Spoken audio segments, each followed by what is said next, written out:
Welcome back to the channel, everyone. Rockhaven Customs. So today's Saturday. I'm gonna try to get started on this barn today. As you can see, I've cut some material up. What I've done is took some red oak.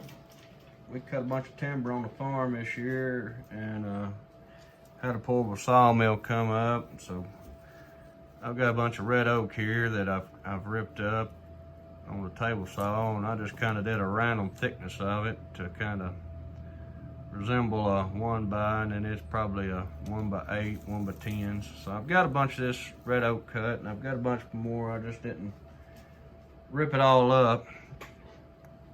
But the layout of the barn is going to be,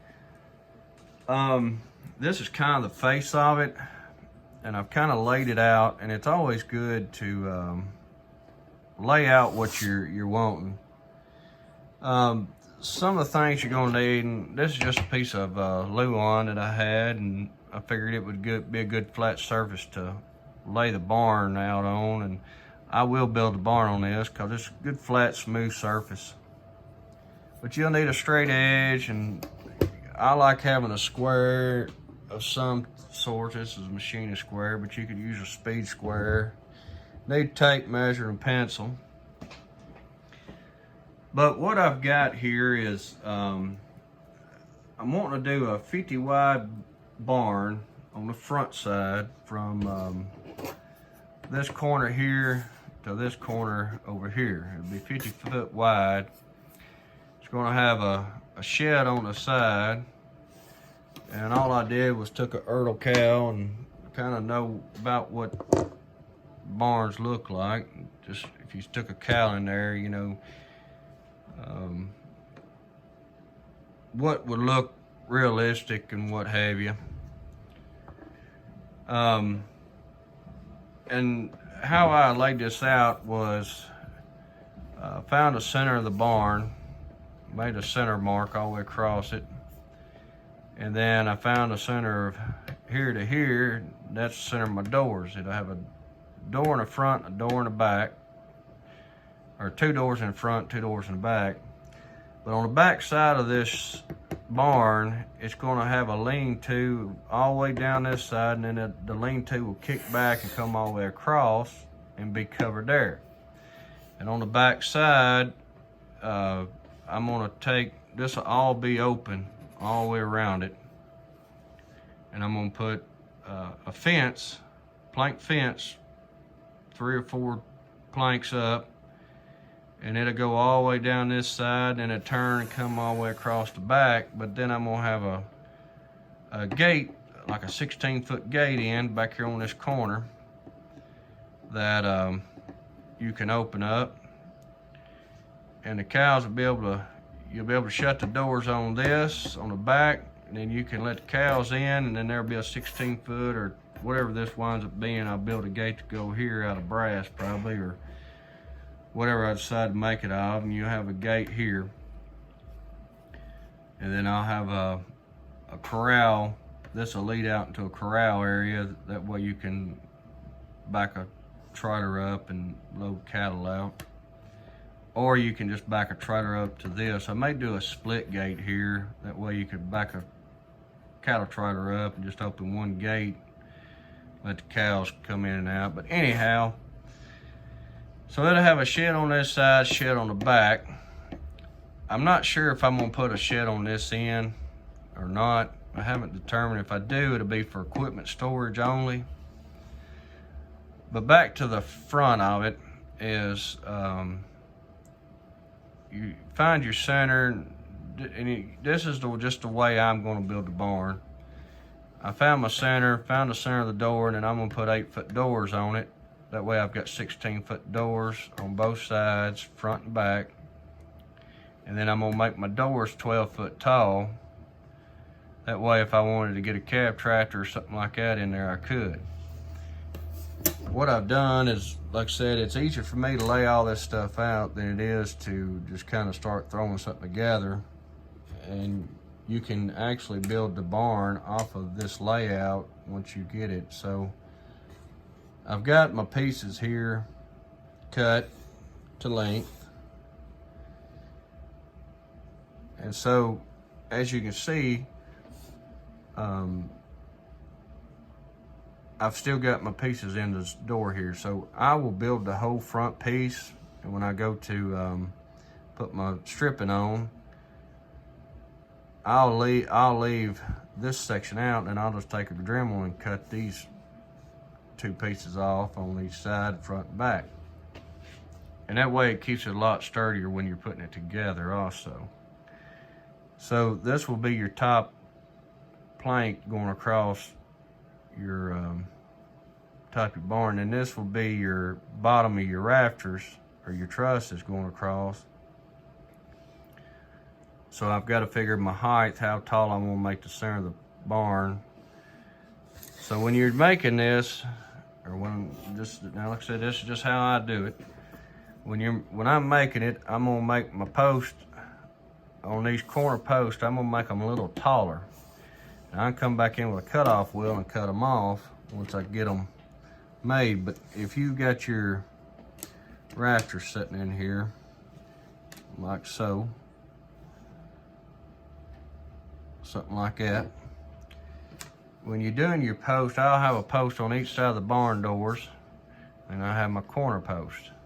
Well, I'm gonna figure, once I figure my height of my barn, I'm gonna cut my post all that length on each thing. And then I can come back with a cutoff wheel on my Dremel. When I cut this out, I can cut all that off.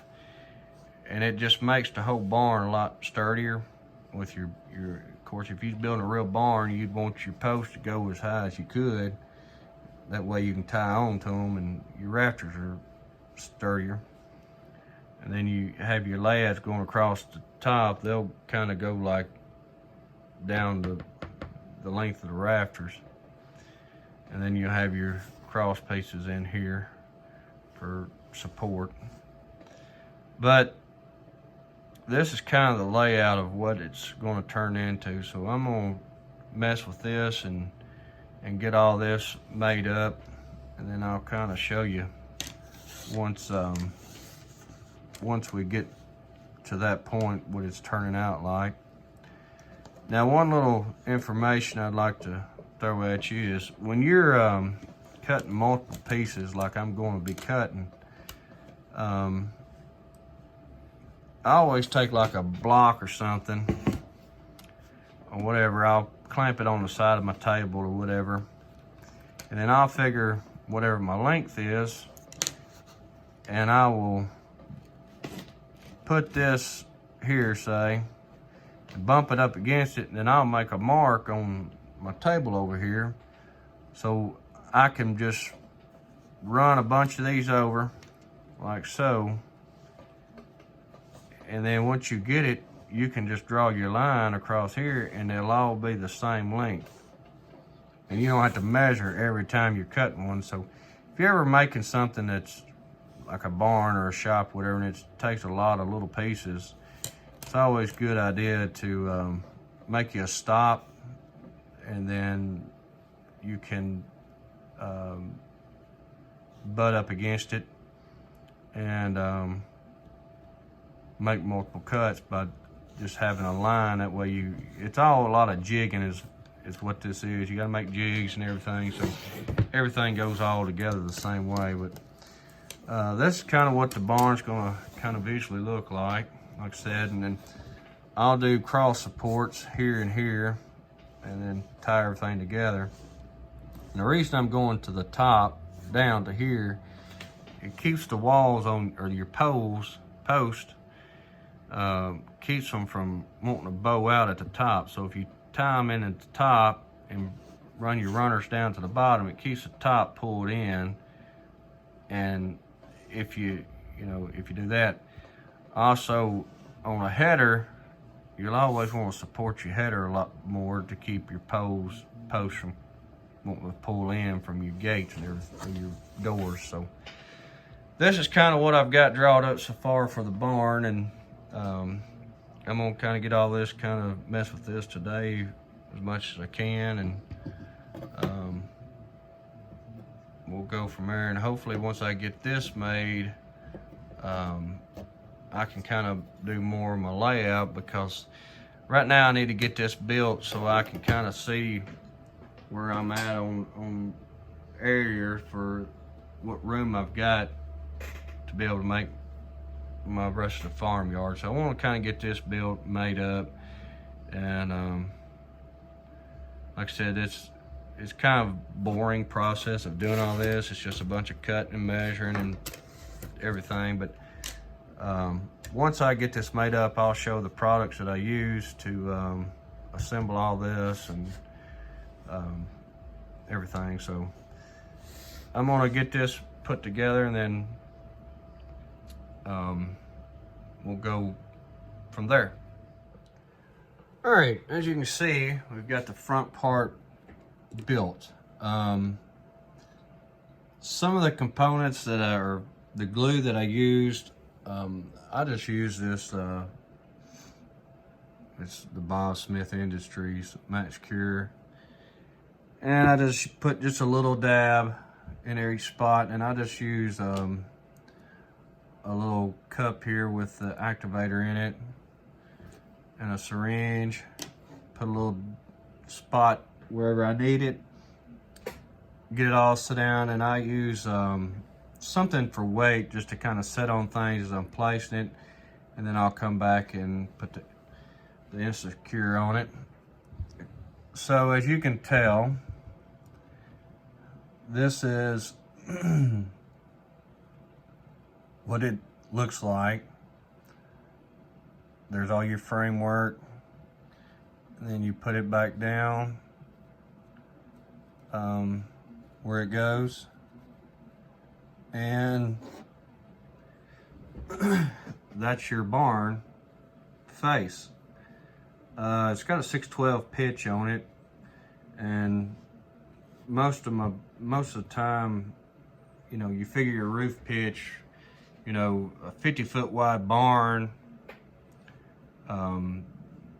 with a 16 sidewall, you'd want to go over and do all your measurements and everything. But that's how I come up with what roof pitch I wanted on it, just to kind of make it look realistic looking. Pretty much whatever your sidewall is, you want to double your pitch on an old barn like that for fall and everything. But I'll stand it up here, that way you can kind of see what it looks like stood up. So that's going to be the barn front. I've got to build back to it, put it all together, and then the sides will be very easily to do. Just take and I'll cut a bunch of posts, and what I did for my post, I just made some, get the camera to focus. I just ripped some squares stock up for the post to make it mimic a 6x6 post. So all I have to do for the sides is cut on my side piece from my post and everything, and then that'll be my runners going down it, and then I'll just have to put my lads in, or my runners for the side walls. And I'll have the framework built for the sides, and then I'll also go ahead and do my lads on top of my rafters. I still got to come in and put some, I'm probably going to do some kickers on this. I'm not sure if I'm going to do a hay loft or not in it, because I may do a loft in it and then put like a door right here at the top of my bottom of my truss there. Put an opening there, and I'm not sure if I'm going to do a piece coming out to like where they would have the crane to hoist the hay up and put it in. But once I kind of get it all framed up, I can tell more about if I'm just going to put a knee wall in it for runners going down to hold the rafters up, or what I want to do. But that's kind of the front of it. like I said, I've got to build a duplicate of this to go on the back, and that's kind of why I've made this template, so I can make everything. So this is going to be the first installment for this barn. I've got to get this one made, and then I will go ahead and cut all my stuff for my side walls and get it all put together. And then I'll come back and show you on the second part of the barn build all the framework and everything, and then it'll be ready to start putting the face on, which is another time-consuming aspect of this, is putting all the lads to enclose it. And then we'll have another installment of doing the shed on the side and the back and getting all the stuff done. I'll also may do something as far as the corral panels, or not the corral panels, but the calving pen. And I'm not sure if I'm just going to do, I've got to figure out my depth of how long I want this barn to be, but I think I'm just going to do so far back, I will probably put some gates in. So like if you took this and we had another front piece, I may come in here so far, put a wall across, or not a wall, but a fence across here, and then the cows could come in here, and I could build some corrals in here for the calves and cows to come in to, if you needed to have a vet out, or if it was cold or whatever, if you want to put the cow up or whatever, you would have an area here. And then I could also back equipment in so far to like a mixer mill or what have you, or whatever, skid steer, just some equipment to be able to come in here and keep it parked, and it would be in front of the fence coming across. So that's probably what I will do, is do part of the back section, maybe like 20 feet or 16 feet, come up and then put a fence across it, and then the back part will be for cows, and then the front part will be for equipment. So that's going to do it for this video, but that's kind of how I lay my barns out. Like I said, I just sketch out what I want, and then I just lay it down and build it. So that's kind of how this goes together. And as you can see, I run my post up all the way to the top, and I come back and just cut everything off flush with the top. So that'll be this part of the video, and then I'm gonna work on this a little bit more today. I've got some stuff I need to do here at the house, but I'm gonna try to work on this just a little bit longer and try to get the back part built, and maybe get the post cut to do the sides, and figure out how long I'm gonna make it. It'll probably be like a 50 by, I'm not sure. I need to figure out what equipment I want to kind of keep in it. And then, so like, let's just say, if you had this Massey here, let me flip your camera down if it will do it without falling. Let's just say if you had this tractor sitting in here, and then, so here's a cow. It's just an Ertl cow. So if you had that like that, I mean, that gives you that much room. But so like 16 foot is 3 inches. So I know that these blocks are 3 inches, or 16 feet is 3 inches. So there's a 16-foot corral that would be from the back to there. And then that would give you, like, if you wanted to store, say this bush hog that I built, you would be able to get like a tractor and a bush hog inside of it and store it. So I may do like a 50 by 50 or 50 by 60. to be able to do stuff. And also, another reason why I made the door so tall, like if you wanted to put a seed tender in here to store, you would have room for that also. So it kind of gives me a little bit of room. It gives me, if I did a 50, they give me 20 foot in the back for cattle and then 30 foot up front for storage. So it'd either be 50 or 60, something like that. Nothing real, just massive, but you know, that's still a pretty good sized barn. But like I said, that's gonna do it for this video. I hope this was kind of educational as far as building a barn, and we'll get the second part in possibly tomorrow. I've still got to get all my Christmas lights on my tree and stuff and get it decorated. That's kind of what I need to do this afternoon, but I'd like to try to get back on this tomorrow and get something else out for you tomorrow. But I appreciate everybody.